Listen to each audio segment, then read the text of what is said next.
Hi అండి, నమస్తే. Welcome to star and home. ఇవాళ మన వీడియోలో అయితే సగ్గు బియ్యంతో వడియాల్ని చాలా సింపుల్గా ఈజీగా వడియాలు పెట్టడం రాని వాళ్ళు కూడా చాలా ఈజీగా ఎలా చేసుకోవాలో అయితే ఈ వీడియోలో అయితే చూసేద్దామండి.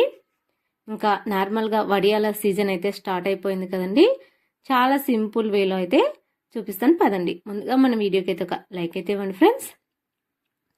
ఇక్కడైతే ఒక కప్పు తీసుకొని ఒక కప్పు దాకా సగ్గు బియ్యాన్ని అయితే వేసుకొని నేను ఒక 2-3 గంటల సేపు అయితే నానబెట్టుకున్నానండి. ఒక కప్పు సగ్గు బియ్యానికి వచ్చేసి 2 కప్పుల దాకా నీళ్ళని వేసుకొని నానబెట్టుకున్నాను. చూడండి, ఇలా నాకు ఇక్కడ చక్కగా అయితే నానిపోయాయండి. ఇలా ఒక బంగాళదుంపనైతే తీసుకొని దానికి పైన ఉన్న తొక్కనైతే తీసేసి బంగాళదుంపనైతే తురుముకున్నానండి.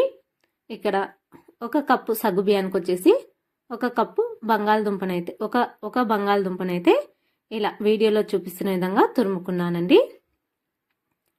ఇలా నీళ్ళల్లో తురుముకొని బంగాళదుంపలో ఉన్న నీళ్ళన్నీ పిండేసి ఈ సగ్గు బియ్యంలో అయితే ఈ బంగాళదుంప తురుమునైతే కలుపుకోవాలి.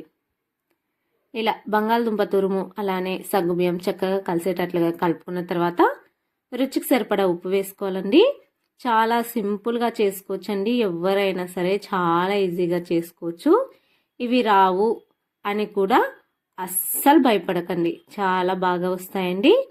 చేసుకోవడానికి కొంచెం ఓపిక పెట్టి చేసుకున్నట్లయితే అసలు ఇవి చెడిపోయే ఛాన్సే లేదండి, అంత బాగా వస్తాయి.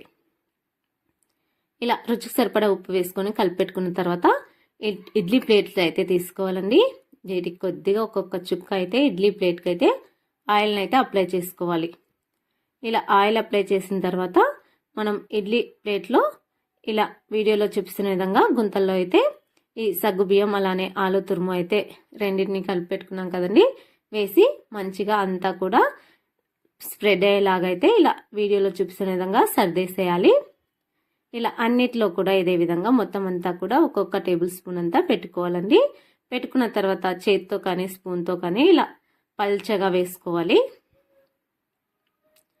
ఇలా మీకు వీడియోలో చూపిస్తున్న విధంగా ఎక్కడ కూడా మంచిగా రౌండ్గా మంచిగా వేసుకొని పక్కన ఉంచుకోవాలి. ఇప్పుడు ప్యాన్ పెట్టి లేదా ఇడ్లీ ప్యాన్ అయినా పెట్టుకోవచ్చు, ఏదైనా ప్యాన్ అయినా పెట్టుకోవచ్చు అండి. ఒక గ్లాస్ దాకా నీళ్ళు వేసుకొని నీళ్ళు బాగా మరిగిన తర్వాత మనం సర్ది పెట్టుకున్న ఈ ఇడ్లీ ప్లేట్ని అయితే పెట్టేసి మూత పెట్టేసి మనం ఇడ్లీలను ఎంతసేపు కుక్ చేసుకుంటామో అంతసేపు అయితే కుక్ చేసుకోవాలండి. ఇలా ఒక మూతని ఎక్కడ కూడా గాలిపోయినట్లుగా మూతని పెట్టేసుకొని ఇడ్లీలు ఎంతసేపు కుక్ చేసుకుంటామో అంతసేపు అయితే కుక్ చేసుకోవాలి. కనీసం 8-10 నిమిషాల వరకు అయితే కుక్ చేసుకోవాలి. ఇలా 8-10 నిమిషాల తర్వాత చూపిస్తున్నాను చూడండి, ఇలా చక్కగా అయితే కుక్ అయిపోయాయండి. ఇప్పుడు మనం ఈ ప్లేట్ తీసి అయితే కింద పెట్టుకోవాలి. ఇలా ఈ ప్లేట్ కొద్దిగా చల్లారనివ్వాలండి. మనకు చాలా ఈజీగా అయితే వస్తాయండి. వేడిగా ఉన్నప్పుడు తీయకూడదండి, వేడిగా ఉన్నప్పుడు తీసినట్లయితే విరిగిపోయే ఛాన్స్ అయితే ఉంటుంది.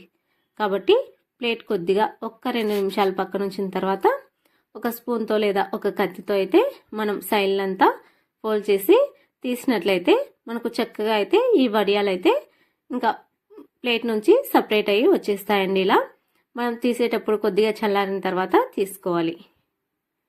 ఇప్పుడు ఒక ప్లాస్టిక్ కవర్ పైన కానివ్వండి, స్టీల్ ప్లేట్ పైన కానివ్వండి వేసి ఒక రోజంతా ఎండలో పెట్టుకోవాలండి. ఇలా ఒక రోజంతా ఎండలో పెట్టుకున్న తర్వాత మనం 6 నెలల వరకైనా స్టోర్ చేసుకోవచ్చు, సంవత్సరం వరకైనా స్టోర్ చేసుకోవచ్చు. సంవత్సరం వరకు స్టోర్ చేసుకోవాలనుకున్న వాళ్ళు 6 నెలల తర్వాత ఒకసారి మళ్ళీ ఎండలో పెట్టి మళ్ళీ డబ్బాలో అయితే స్టోర్ చేసుకోవాలి.